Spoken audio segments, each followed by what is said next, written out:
Welcome back, everyone. It is Thursday, April 10th in the NBA, and I have 5 picks locked and loaded for you guys in this video. But of course, it is the Masters. It starts today, so I'm rocking my Masters polo in the green. Hopefully, we can turn some green for you all in this video. I like kind of what we did yesterday. Pretty good day for us. We'll call it a 4-2 day. Let's recap it. We had Giddies over in PRAs. Dude, that guy's a wagon. I've been trying to tell you, man. He continues to cash for us. Rui Hachimura's over in threes. Easy winner. He made 3. Harden's under in rebounds. Didn't matter what line you got him at. He ended with 3. We did add a Peyton Pritchard props after the video dropped. It was in the pinned comment.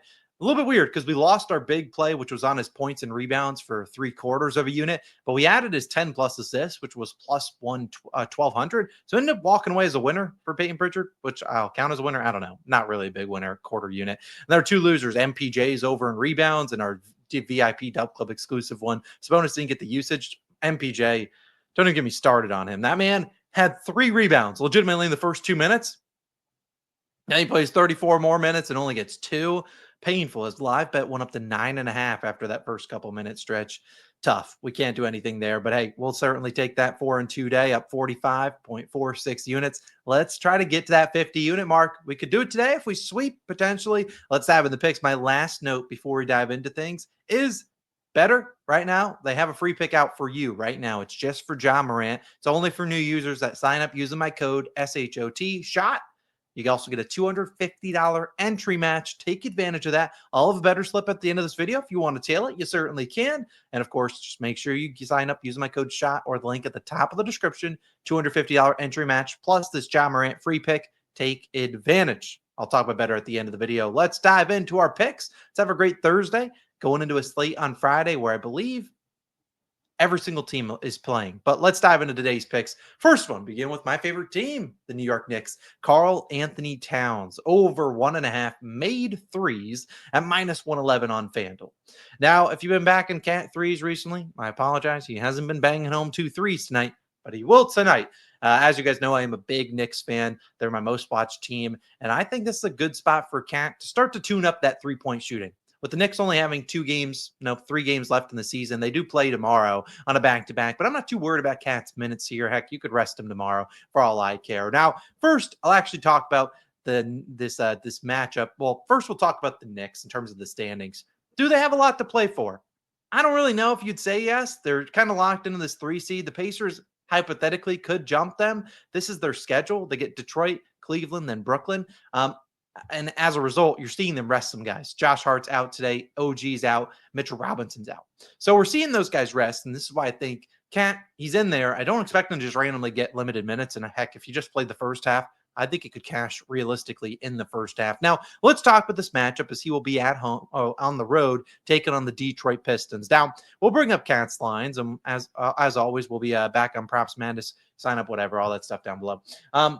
You'll see Cat's under in 5 of his last 6. Now, a lot of them has just not been great volume. The Suns have not been a great matchup for him. And center shooting threes recently. Celtics, not a great matchup for him. They put undersized guys on him, only 1 for 3. So again, not a lot of volume recently, but I think that changes today in this head-to-head match because you see head-to-head wise against this Pistons team, 3 threes on 6 attempts and 4 threes on 9 attempts. Now, you might be like, Austin, why is he chucking up 6 and 9 threes? He's not even shooting that. He's barely shooting 3 these days. Well, you have to look at how they defend him. A lot of teams have been throwing a smaller wing on Cat, and that kind of messes with his rhythm, and you really can stay tight on him at the 3-point line. That really hasn't been what the Pistons have done. They've put a big man like Jalen Duren or Isaiah Stewart on him, and in turn, Jalen Duren doesn't really want to leave the paint. So when Jalen Brunson gets a screen from Cat sets the screen, sets it, Jalen Duren's kind of trying to make sure he doesn't get into the paint where we know Brunson loves to drive and instead gives up a lot of pick and pop opportunities to Karl-Anthony Towns. Hence why he has attempted 6 and 9 3-pointers in their 2 games. He has a pretty decent hit rate. If you were to just look at games in which Brunson has played in, like on the season, we're looking at I got over in 57% of games. Not too bad. You'll see the odds right around minus 113 to minus 130-ish, give or take. So line chop if you can. But with Brunson, solid hit rate. When he plays with Brunson and actually gets the shots, let's say just 3. We don't even want a lot. Just 3 attempts, 63% hit rate. I think realistically he could shoot 4, 75%, maybe 5, which 4 to 5 doesn't really change the hit rate. If he gets up 6, you're probably looking at pretty dang good odds here. So I really look at this as a good spot for Cat to knock down 2 threes. So we'll take him his first play of the day over 1.5 made threes. Now in the world, you got to have balance. And what does that mean when you have an over in threes? You need an under in threes. And that's going to be this fella. Trae Young under 2.5 made 3-pointers at plus 110 on Bet365. Now, there's going to be some books that are at minus money for this. And I don't mind that. If I were the one pricing it, would make it about minus 125 towards the under. So plus 110, we certainly will take any plus money on this. Trae Young, I will admit, he's been shooting the ball better as of late, and he did clutch up for us in his most recent game against the Magic when he made a 3 at the end of the game, and that was actually his third 3 of the game.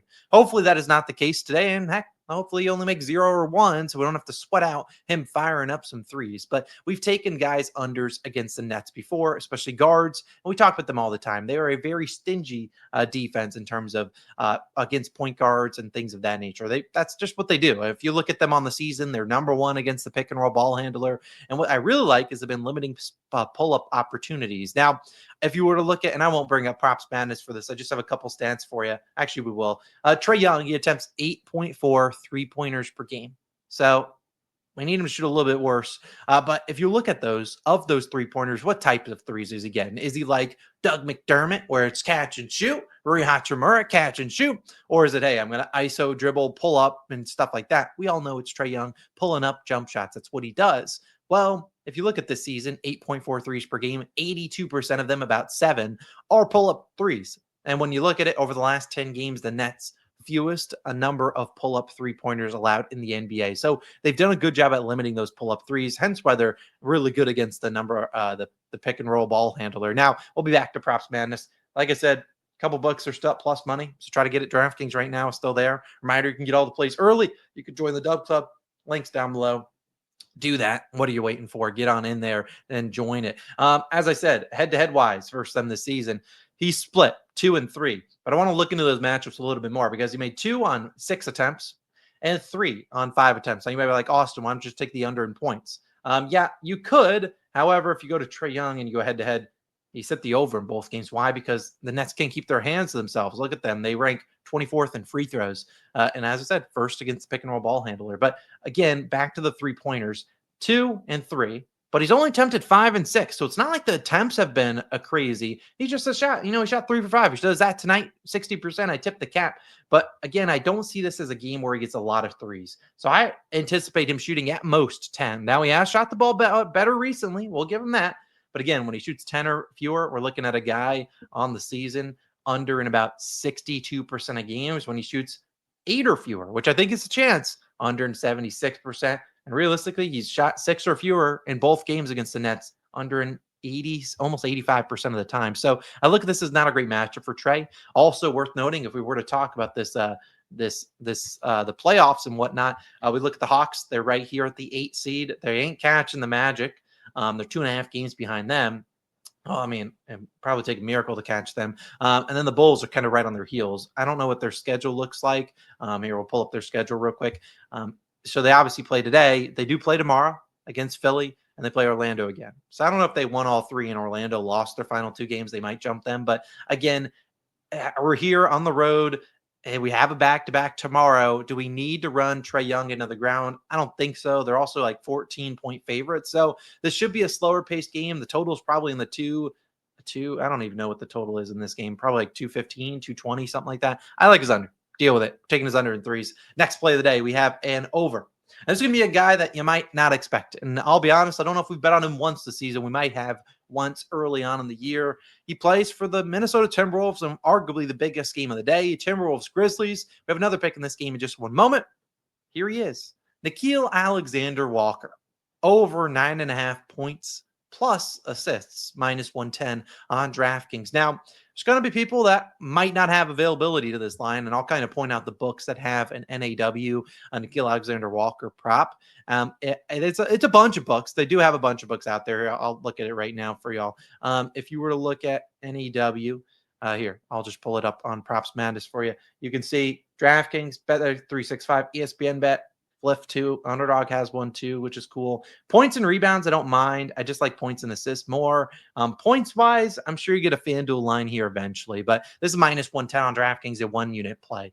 Now, Nickeil Alexander-Walker, he comes off the bench. If you're expecting him to start, you're like, oh, he has 0 PAs in the first 6 minutes. Yeah, he doesn't start with the starting unit. At least he normally doesn't. But today they're on the road taking on the Grizzlies. Now, the Timberwolves are coming off a disgusting loss. If they had won that game, they'd be the 4 seed against the Bucks, but they choked a 20-point lead in the fourth quarter. Disgusting. And here they go against the Grizzlies. And we've talked about the standings nonstop. If you want to highlight the standings and why this game means so much, it's because you could just look at the standings right here. You'll see the Grizzlies are here at the 6th seed, 47 and 32, 46 and 33. Right behind them are the Timberwolves. Big difference between being the 7 and 8 seed and being anywhere in the top 6. That's where they're trying to get. So you're going to see teams try hard, especially these two teams. And I really think Nickeil Alexander-Walker, he's needed not for his offense, but more so for his defense. The Grizzlies have John Morant. They have Desmond Bane.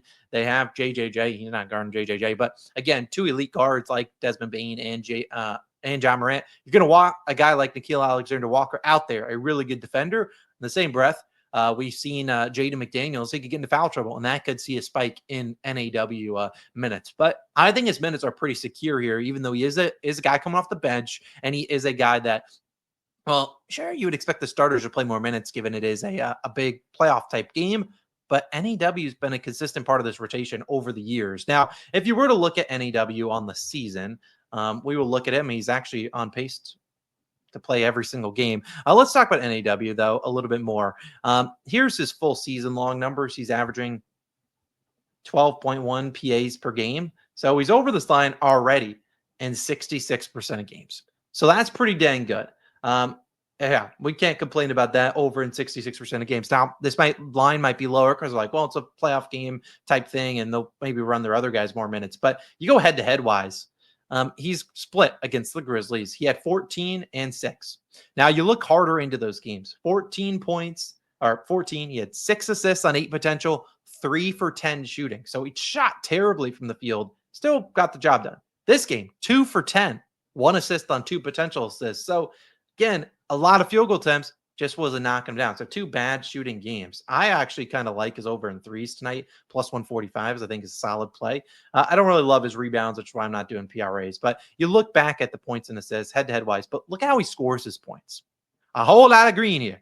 A lot of green. Spot up, transition, pick and roll, ball handler, free throws, you name it. It's a good matchup against Memphis. And that is why he has shot 10 threes, or 10 shots in both these two games. If you were to look at his 3-pointers, he's attempted 1 for 7 and 1 for 4. So a lot of open looks coming his way. Obviously, we want to look at games in which Ant-Man, I don't want to piggyback numbers off of which they don't have their normal guys playing. These all guys are going to be active today. They're probably going to run about an 8-man rotation, if that. When all these guys play, he's at a 50% hit rate. So he has piggybacked off some games where some guys were missing. But again, when we look at this matchup, I really think the minutes will be there. When he's played 15 or more minutes with all these guys, he's always locked into that. And I'm with John Morant out there and all those guys, 20 plus minutes, he's over. Oh, this is his 3-point line. My mistake. You look at that. With all these guys active, still 67% hit rate. 15 plus minutes doesn't matter, but when he gets 20 or more, 82.4%. So a very good hit rate there when he plays and he shoots the ball. We've already talked about 10 field goal attempts in both games against the Grizzlies this season. This season, when he shoots 5 or more, 77.5% hit rate. I really think this is a terrific spot for him. I think they need his defense out there, given John Morant and the other guys are going to put pressure on their defense. You want elite guys out there that can move their feet. So again, their rotation, he'll probably switch off some minutes with Ant-Man, with DiVincenzo, with Mike Conley and those guys. If someone gets into foul trouble, he plays even more minutes. I don't think you necessarily need a ton of Naz Reid or the big man lineups that they sometimes would play randomly, but I really think this is a good spot to back him. I know it's a sneaky prop. I don't think a lot of people will be on him. I think it's a good one. So Nickeil Alexander-Walker, just shoot a little bit better than 3 for 10. That's all we request. If he gets 10 shots up, we will live with this any day of the week. I like the assist tacked on there because the Grizzlies can give up their fair share of assists, and maybe NAW gets open and kicks it to his teammate for another open look. I really like that pick. My next play, we've been balancing overs and unders. This one, my tease, yeah, it's an under in points. It's my Dub Club exclusive play. Tried to go with an over yesterday with Sabonis' PR. didn't pay. We're back to unders where we've done really well this season. So one of my unders, my only under in points, is actually in that same game, Timberwolves versus Grizzlies. You can go ahead and try to guess which one it is, but it is an under in points. You can check it out. $10 off your first month. Links in description. Join the Dub Club. Makes your first month $5. That's like the cost of pretty much anything they say. It costs you $5. Join. Final play of the day is a 2-leg parlay. Let's talk about it. What the hell is this? Is that what I meant? Yeah, that's what I meant to do. It's Julius Randle to make 2 threes. Parlay with Julius Randle to get over 11.5 rebounds plus assists. Now, this is plus 211 on FanDuel. I'm only playing it for a half unit, so if it hits, we win over 1 unit. If it loses, we lose a half unit, and I can live with that. Now, there's going to be people that are going to ask, Austin, why don't I just take the over in threes? Well, yeah, you can just do that. It's 1.5. Now, I don't know if I'd play that for a full unit. I liked both of these lines for him. Him to make 2 threes, which is a regular line at 1.5, and him over in rebounds plus assists. Now, there might be some other people. Why don't you just take PRAs if you think he's making 2 threes? I don't actually think this is a great scoring matchup for Randle. I think this is a good spot-up scoring matchup where he gets a bunch of threes, and I think it's a good matchup for him to facilitate for his teammates and get them some open looks.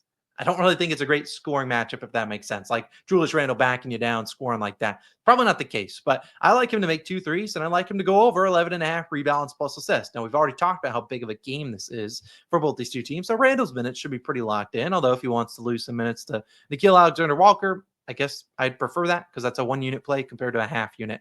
To wrap up the video, let's talk about Randle a little bit more, and then I'm getting on out of here. Maybe we'll talk about the other game. Let's talk about Randle, and let's actually begin with his 3-point prop. Now, Julius Randle, if you watch the videos, you know we've actually been fading his under in threes. Now, him to make 2 threes has not hit most consistently, 38%. But I do want to highlight his last 18 games. His last 18 games has been since. Okay, these are with all these guys. Get the heck out of here. All right, let's get all those guys out. Last 18 games, actually shot the ball a lot better, about 37% from 3. Made 2 threes in 9 of his last 18. So that's not too shabby. When we look at those numbers, like, all right, that's pretty solid. But he's had some games in here where he just doesn't attempt a lot of threes. Like, let's look at some of these games. Sixers only attempts 3. This game only attempts 1. Pacers 2. 4 there, 2 here, 3 here. So not a lot of threes. Now, if you've watched the Grizzlies, you know they're going to have Jaren Jackson Jr. out there, and Zach Edey's playing a lot. Now, let's talk about matchups. I don't know who that Ja Morant guards. I think it'll be Julius Randle. And I don't think you want JJJ guarding Rudy Gobert because JJJ is not really a great rebounder. So Zach Edey's going to get Rudy Gobert. Jaden McDaniels probably is the Ja Morant matchup. And then JJJ, Jaren Jackson Jr., is probably the one that guards Julius Randle. And while that's not great in terms of scoring and driving to the hoop, JJJ notoriously, if you've watched them, he helps a ton. And he drives towards the hoop. He's helping. And what will happen? Julius Randle's going to be left wide open from the 3-point line. It has happened plenty of times. As I think, didn't we back Rui Hachimura against them recently? I don't really remember who we backed, but they give up them wide open looks. Maybe Brook Lopez. Either way, let's talk more about this matchup and head-to-head wise. Now you would see head-to-head wise, Julius Randle hasn't made 2 threes. Listen, man, I'm scared he hasn't made 2 threes here. All right, sure, I get it. And that's why it's a half unit play, but look at this. 1 for 5 from the 3-point line, 0 for 7. So the volume is there. 5 and 7 3-pointers. He just hasn't made them. It's Julius Randle. What do you want from me? I can't shoot the ball for him. But I really think this is a spot where if he continues to get those looks, we take our chances. We look at on the season. What happens when Randle gets, let's just say 3 attempts? It's about 50%. But I think it's a spot where he could get 4, 456, and 5 or more, 65%. He's gotten 5 or more attempts in both games first them this season. So I think he gets those attempts. I think they're going to be wide open. He should be prepared for him. It's not newsflash to you, Randle. You've been left wide open 2 straight times against him. Watch some dang film. Mike Malone would be pissed at you. Now, we want him to make some threes, but we also would afford him to pass the ball to his teammates. Let's talk about his rebounds and assist line. Now, you look at his we don't need 5 to 11 threes. Rebounds and assists. He's over in 37 of 66 games. Has recently turned it on as of late, going over in 5 of his last 6. Head-to-head wise, though, this is why I really like it. 16 and 18 against them this season. The 16, we don't know how many rebound chances he had, but he had 8 and 8. The next game, he had a pretty big game. 11 rebounds, 7 assists on 17 potential. They did a lot of zone, and they got it to Julius Randle and let him play make. So, again, I like the opportunity for the rebounds and assists. He's been better as of late. You look at his last 6 games, looking at pretty decent hit rates. This is with Rudy Gobert going nuclear. I mean, 18 chances there, only 17 there, 20. This one, 32. That was that big game, double OT. And then 23 and 22 here. So the chances are there. In a big time game, I expect Julius Randle to show up. So I do like his over and rebounds plus assists. I like the over in threes. Yeah, it's a little bit weird, but we'll take it. Sorry for the long video. Deal with it. I love you. But yeah, Julius Randle, 2 threes, and him to go over 11.5 rebounds plus assists. Just risk a half unit on it. I don't like either of them for a full unit, but at plus 211, I'll take a stab at it. So to recap my official picks, and then we'll get into our better slip. We have Cat's over in threes, Trae's under in threes, Nickeil Alexander-Walker's over in points plus assists, Dub Club exclusive, it's an under in points, Julius Randle, a little SGP, a little fun action. Finally, we wrap up the video talking about our better slip. Here it is. It shouldn't be any play that I haven't talked about already, except for Giannis. I looked at his lower 39.5 points plus rebounds. Another pick I really do like. I'll talk about it in a second. But again, better sign up using my code COS, or not COS, SHOT. Make sure it's SHOT, SHOT. It's a little bit different. Or the link at the top of the description, $250 entry match. Plus, you'll get this Ja Morant free pick. Take advantage.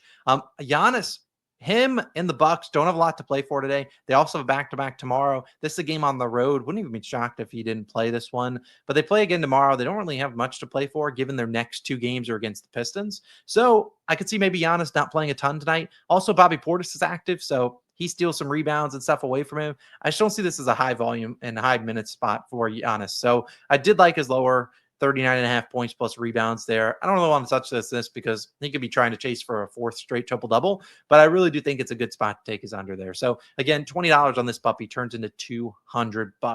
That's going to do it. I already recapped the picks. We're not going to add any most likely today. Cleveland, Indiana, you got the wrong guy. Just don't want to bet on that game given the injuries and Cleveland's resting every single guy. And then I think we already talked about every other game. Either way, those are my picks. Let's have a great day. If we go 5-0 today, I'll give away $100 tomorrow morning.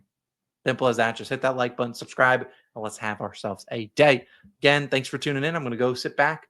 You got to go to the gym first, but then I'm going to sit back and watch the Masters all day. Simple as that. Have a great Thursday. And if you want to check out our MLB video somewhere on the screen, have a great Thursday. I'll see you guys back tomorrow, hopefully with the brooms out and giving away $100. We'll see. See you then.